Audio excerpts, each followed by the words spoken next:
Jonathan Beskin is a serial entrepreneur and digital ad expert. He's been honored by the Inc. 5000 list numerous times. He is the author of The Least Likely Millionaire, How to Succeed When Everyone Expects You to Fail.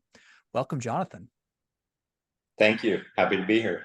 Yeah, excited to have you on. Tell us a little bit about your personal lives, more about your work, and why you do what you do. Sure. Well, I live in Boca Raton, Florida. I am a single dad to a 14-year-old son. And I think what's most notable is that about 7 years ago, I started my first company called Single Swags. This is the first and kind of largest now subscription box company marketed towards single women. That company is a top 200 Inc. 5000 company.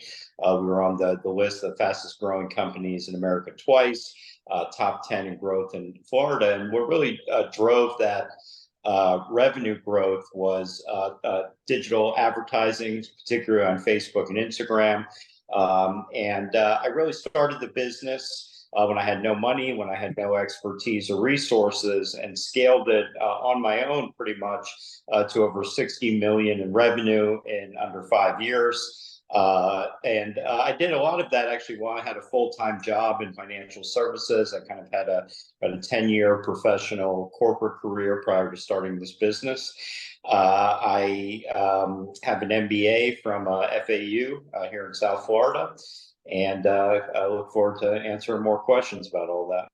Yeah, I appreciate that very much. So, how to succeed when no one expects you to, when everyone expects you to fail? Everyone? Yeah, well, I think for me, it really felt like everyone at different points in my life. And it's kind of a blessing and a curse because I think I'm very motivated by proving people wrong. And I think people, it's kind of proverbial, just people in quotes. There are some specific events throughout my life, which I talk about in the book, The Least Likely Millionaire. And the subtitle is How to Succeed When Everyone Expects You to Fail. That were pivotal, not only in my childhood and my upbringing. I also was hospitalized for mental illness as an adolescent and twice as an adult, and faced a lot of adversity. And even when I was starting my company, there were a lot of individuals who had some professional success that were entrepreneurs that told me all the reasons why this idea would never work, that I'm a straight single guy. What do I know about single women? What do I know about a subscription box, an e-commerce business? I needed to raise money, which I never did, to kind of scale a business. So really, I was told all the reasons why I would never succeed, why this specific business would never get off the ground.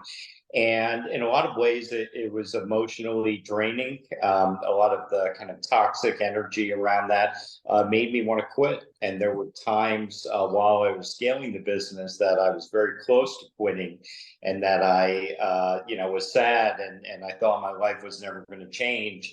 But fortunately, I stuck with it. I kind of trusted my gut and my intuition.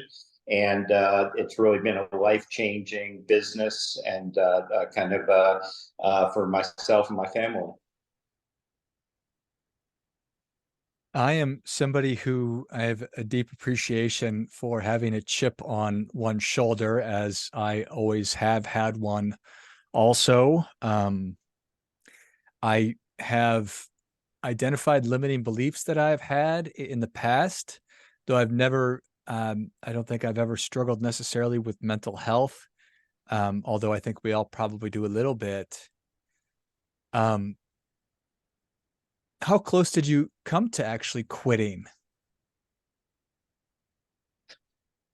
Very close. I remember one conversation in particular that there was an individual, and I do talk about this in kind of detail in the book, that had a similar business. So they had a subscription box company.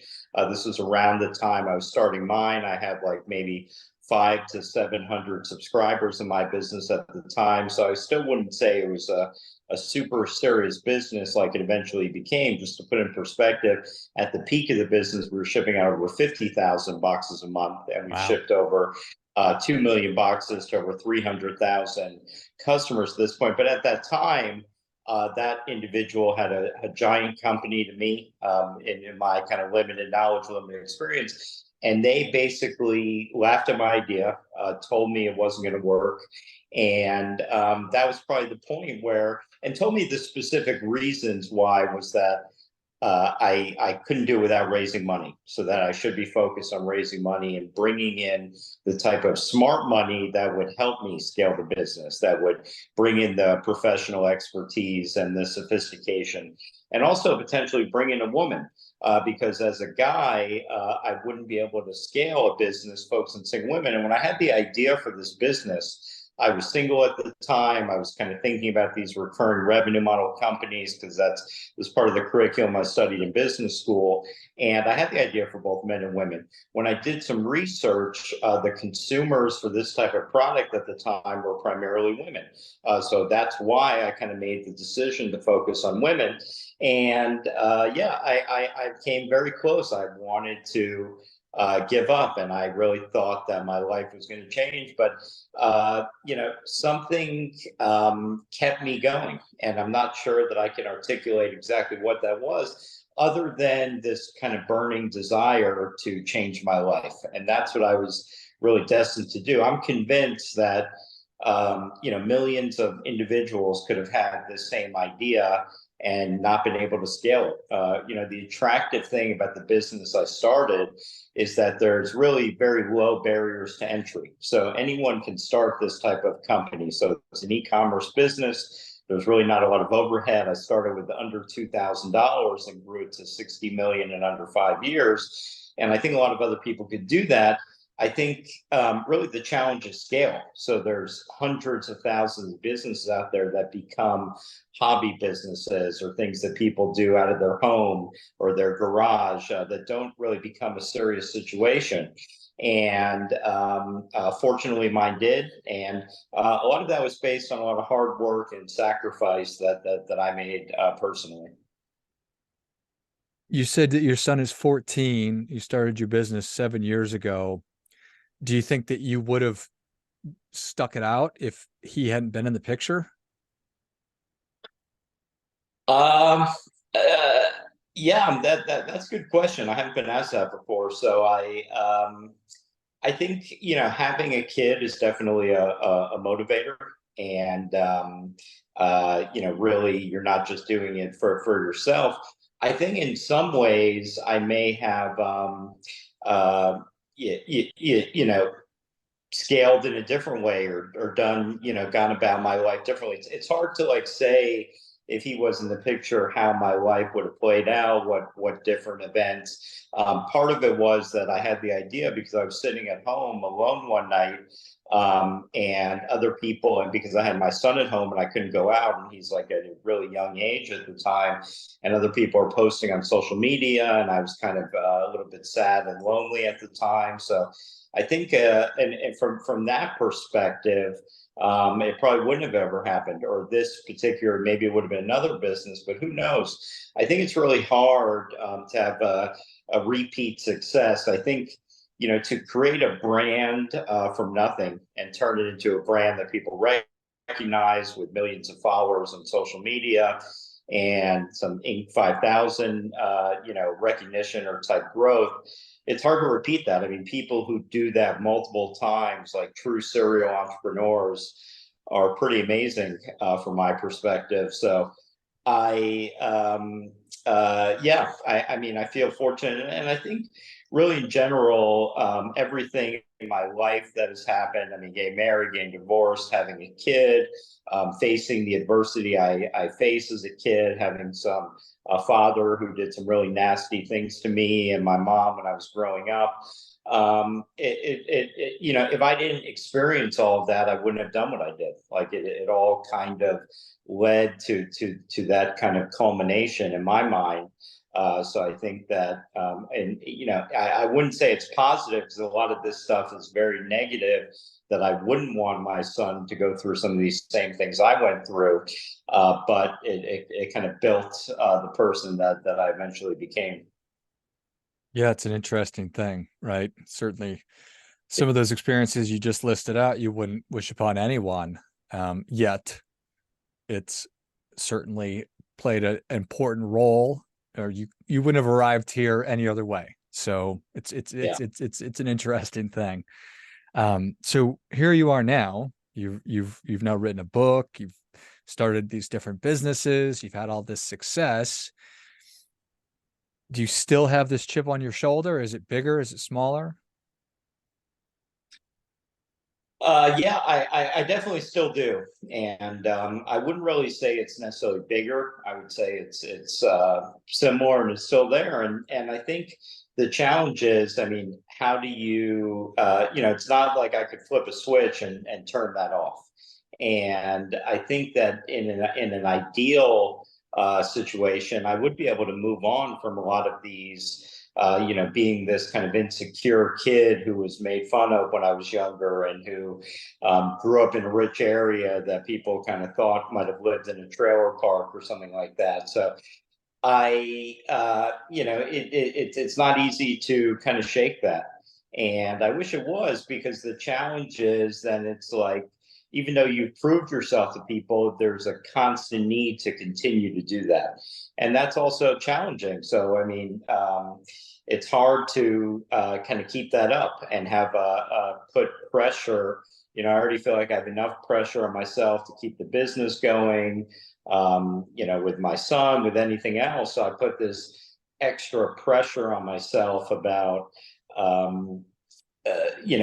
continuing to prove people wrong that ultimately are pretty insignificant in my life at this point, and definitely are familiar with some of the things I've achieved and that type of thing. So it's still there. In a lot of ways, I wish it wasn't, but I think it's just part of my being. I think that one thing that I also talk about in the book is the whole concept of using some of these things like debilitating anxiety and depression and racing thoughts, catastrophization, and thinking a certain way and channeling that thought process into something positive. So taking all the energy with anxiety into thinking about your business from every angle, preempting what your competitors are doing, just using those types of things that are perceived as negative in a way that could benefit you and benefit your life, and kind of not looking at it as toxic. Because I think for the most part, when people have these things like anxiety, even if unless you're like fully medicated and like completely out of time, I mean, it's hard to control them. I mean, it's not something that goes away. It's kind of like a disease. I mean, it's not something that like easily is solvable. So if you're going to have it and it's not going away, why not try to use it to your advantage? Yeah, I certainly appreciate that. And do you feel that that's a skill like any other, meaning that you need to learn it and then you can get way better at it? Yeah, I think that uh, yeah, I think you need to in a way it's like retraining your brain to how to process things. And not, a lot of people, I think, or at least me, and I think I've spoken to a lot of people that feel this way. I mean, get mad at themselves for thinking this way, or kind of get overwhelmed, or different thing. But if you can really kind of teach yourself or constantly remind yourself, and that you can really use this to your advantage, that you can take these racing thoughts and think about things that'll benefit you, so you're not going down those really toxic rabbit holes that don't lead to anything positive, and you make a lot of assumptions. I mean, I could just give like a kind of simple example I just thought of. Like if if my son, who's a very big athlete, like has an injury to his finger or something like that, and he has to be out for a few weeks, well, then you're already assuming he's never going to play college sports. He's going to be done. Then kids get injured all the time. So it's like, not everything. When you have an intense amount of anxiety, it's very easy to just quickly go down these rabbit holes and quickly catastrophize everything. And I think there are ways to retrain your brain to, not allow that to happen, and to focus those thoughts on something more positive, like a business, like achieving goals, like weight loss or eating healthier, things of that nature. Before I had this business, I was a serious marathon runner, and I applied a lot of the same principles involving discipline and sacrifice and these thought processes into that at that time. I appreciate that very much. So what are you hoping that people are going to get when they get out of when they read The Least Likely Millionaire? Well, I hope that they get some inspiration, and I hope that it motivates them. I think that a lot of people feel stuck in their current work environment, in their current familial environment, and that they kind of hear from my story that that first of all, that's very common to feel that way, and that there are things you can do to get out of that and get out of that kind of funk. And the book includes it. A lot of it is my story and how I kind of grew up, some specific things that happened. But there's a lot of key takeaways, and there's definitely quite a few actionable steps that people can take to really change their life in meaningful ways. And some of them are what I was talking about around healthy obsessions, which is kind of what I call, retraining your brain to obsess. If you're going to obsess in general, why not obsess on something positive that's healthy, that's going to benefit you in some way? So there's also a lot of tips and resources on how to get something off the ground. And there's really not a lot of negative consequences to trying something and kind of learning from it, and starting off as a side hustle. So I'm excited about the book. I've gotten a lot of good feedback and some really high quality, unbiased reviews, and I'm excited to get into people's hands very soon. Yeah, excellent. Talking about different things that we struggle with, mistakes that we've made, is not an easy thing. Is it now easy for you? And when did you start talking and telling people the things you've struggled with? Well, it's definitely not easy. And writing this book was definitely very emotional and brought a lot back. And I think particularly as it relates to some of the mental illness things that I talk about in the book, which also includes when one of the times I was hospitalized as an adult, having electro kind of convulsive therapy for severe depression.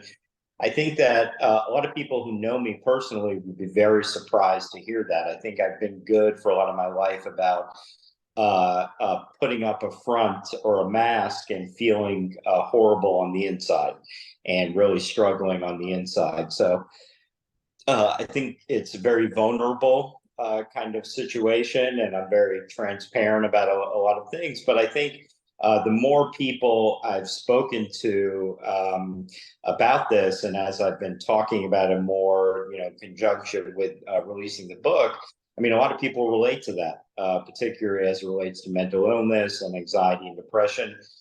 Whether they've had something as serious as being hospitalized, or more likely they just struggle with this on a daily basis and kind of with the normal stress that's associated with like everyday life. So I'm really hoping that aspect can help people too, and being willing to share something like that I just think a lot of people aren't willing to talk about.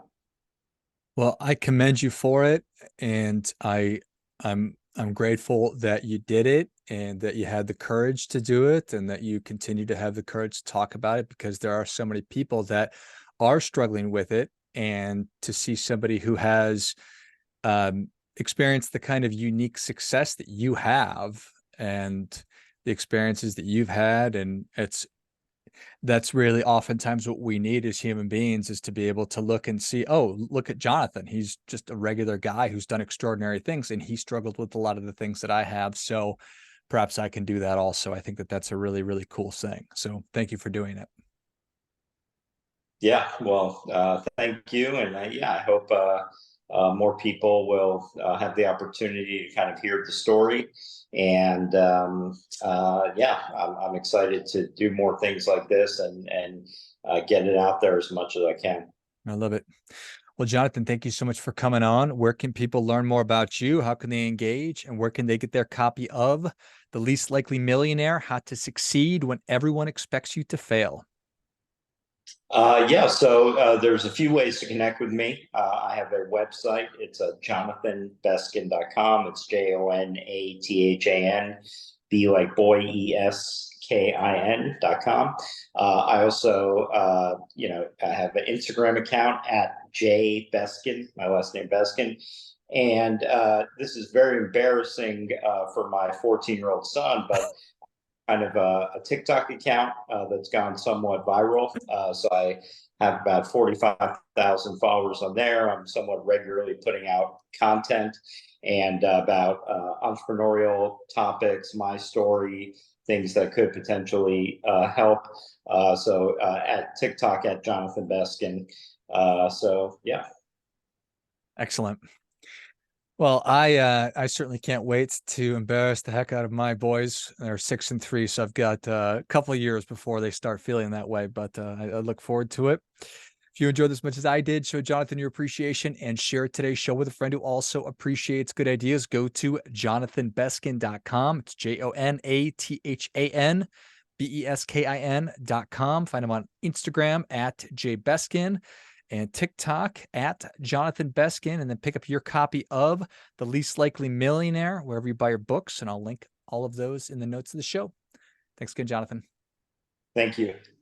Till next time, remember, do your part by doing your best.